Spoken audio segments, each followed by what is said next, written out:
2023 October আমরা বেরিয়ে পড়লাম কাশ্মীরের উদ্দেশ্যে। তো সেদিন ছিল মহাষষ্ঠী, যার জন্য চারিদিকে বেশ আলোকময় একটা পরিবেশ ছিল।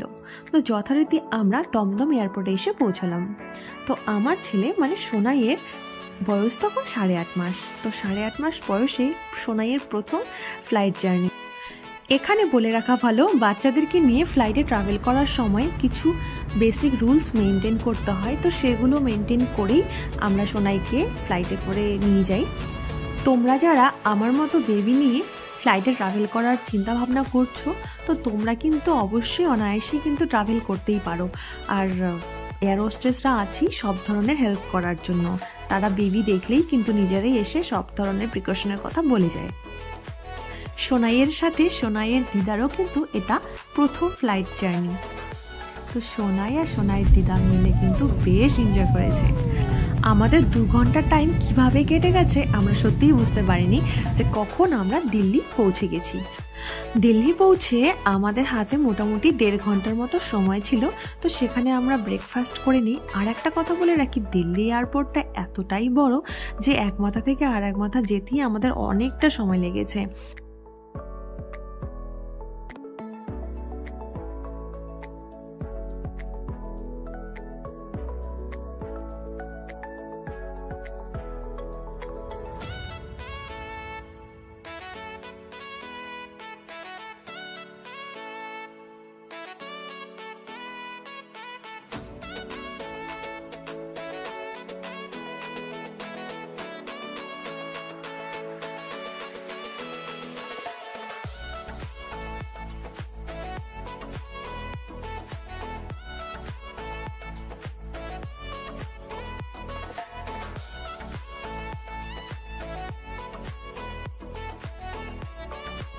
ফাইনালি আমরা শ্রীনগরে ফ্লাইটে উঠে পড়লাম। ফ্লাইটে ওঠার পর ফ্লাইট থেকে পাহাড়ের যে সৌন্দর্য দূর থেকে দেখা যাচ্ছিল সেটা সত্যিই অসাধারণ, ভীষণ সুন্দর। সেটা হয়তো ভাষায় বলে প্রকাশ করার মতো নয়। যত আমরা শ্রীনগরের দিকে এগোচ্ছিলাম তত পাহাড়ের সৌন্দর্য যেন ধীরে ধীরে বেড়ে যাচ্ছিল। একটা সময় মনে হচ্ছিল আমরা যেন শিব ঠাকুরের বাড়ি এসে পৌঁছে গেছি। পুরো পাহাড় বরফে মোড়ানো, তার উপর দিয়ে আমরা যাচ্ছি।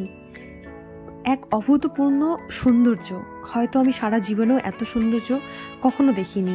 এতটাই ভালো লেগেছিল। আর সোনাইকে নিয়ে সবার একটু টেনশন ছিল যে ও ফ্লাইটে কান্না করবে, ও ঠিকঠাকভাবে নিতে পারবে কিনা। ও বেশ এনজয় করেছিল, ও একটুও কাঁদেনি। বেশ খেলতে খেলতেই কিন্তু শ্রীনগর পৌঁছে গেছিল। তো এই যে পাহাড়ের সৌন্দর্য, আমি কিন্তু বলতে গেলে যতটা সময়ে এই সৌন্দর্য দেখেছিলাম, মোবাইল যেন আমি জানালার থেকে সরাচ্ছিলামই না, কেননা আমার এতটা ভালো লেগেছিল। তো আমি অবশ্যই বলবো, তোমরা যারা ফ্লাইটে করে শ্রীনগর যাওয়ার চিন্তা ভাবনা করছো, তোমরা অবশ্যই কিন্তু ডান সাইডের সিট চুজ করবে, কেননা ডান সাইড থেকে কিন্তু এই পাহাড়ের সৌন্দর্যটা বেশি অনুভব করা যায়। ফাইনালি আমরা শ্রীনগরে এসে পৌঁছে গেলাম। আমরা এয়ারপোর্টের ভেতরে যতটা না ঠান্ডা ফিল করছিলাম, এয়ারপোর্টের বাইরে বেরিয়ে কিন্তু মোটামুটি আমাদের ভালোই ঠান্ডা লেগেছিল। তাই জন্য আমরা কি করেছিলাম, এয়ারপোর্টের ভেতরে থাকতেই মোটামুটি সবাই মোটা জামা কাপড় পরে নিয়েছিলাম। ফাইনালি কাশ্মীরে এসে পৌঁছালাম। এখন আমরা লাগেজ নেওয়ার জন্য সবাই এখানে ওয়েট করছি। এই যে আমার ছেলে পুরো বিন্দাস আছে পেছনে। আমাদের লাগেজ রেডি। এই আমার ছেলে গলু।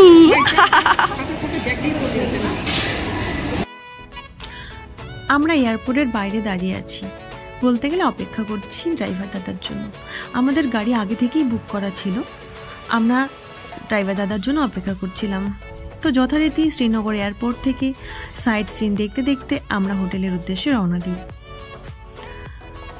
এই হলো শ্রীনগরের ইন্ডোর স্টেডিয়াম, আর এই হলো ঝিলাম রিভার। এই ঝিলাম রিভার অনেকটা রাস্তা জুড়ে আমাদের সাথ দিয়েছিল। আর নদীর ওই দূরে যে পাহাড় দেখা যাচ্ছে তার সৌন্দর্য সত্যি প্রকাশ করার মতো নয়। তো এভাবেই শ্রীনগরের মোটামুটি সাইট সিন দেখতে দেখতেই আমরা হোটেলে পৌঁছে গেলাম। আমরা শ্রীনগরে হোটেল লাইমউড ইনে থেকেছিলাম। আমরা যেহেতু 2 রাত শ্রীনগরে থেকেছিলাম, তাই ফার্স্ট ডেতে আমরা কিন্তু এই হোটেলকেই বেছে নিই। আর লাস্ট নাইটের জন্য আমাদের হাউস বোট আগে থেকেই বুক করা ছিল। চলুন আপনাদের এই হোটেলের ইনডোর পার্টটা একটু দেখিয়ে দিচ্ছি। এই হলো রিসেপশন পার্ট। আর সেখানকার স্টাফরা আমাদের কিন্তু খুব ভালোভাবেই ওয়েলকাম করেছিলেন। নাগাদ পৌঁছে যাই, তারপর সেখানে ফ্রেশ হয়ে আমরা লাঞ্চ সেরে ফেলি। আর আমাদের এই হোটেলে ব্রেকফাস্ট আর ডিনার অ্যাড ছিল, যার জন্য আমাদের আলাদা করে বাইরে গিয়ে খাবার খেতে হয়নি। তো যথারীতি সেদিন সেখানে খেয়ে দিয়ে রেস্ট করে আমরা বিকেলবেলা বেরিয়ে পড়ি সাইট সিনের উদ্দেশ্যে। সন্ধ্যে নাগাদ আমরা ডাল লেকের উদ্দেশ্যে বেরিয়ে পড়ি।